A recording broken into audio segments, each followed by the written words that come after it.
கருவில் இருந்தோம் கவலையின்றி கண்மூடி கிடந்தோம் தோம் தரையில் விழுந்தோம் விழுந்தவுடன் கண் தூக்கம் தொலைத்தோம்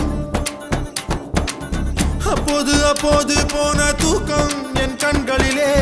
எப்போது எப்போது வந்து சேரும் விடை தோணலையே தோம் கருவில் இருந்தோம் கவலையின்றி கண்மூடி கிடந்தோம் தோம் தரையில் விழுந்தோம் விழுந்தவுடன் கண் தூக்கம் தொலைத்தோம்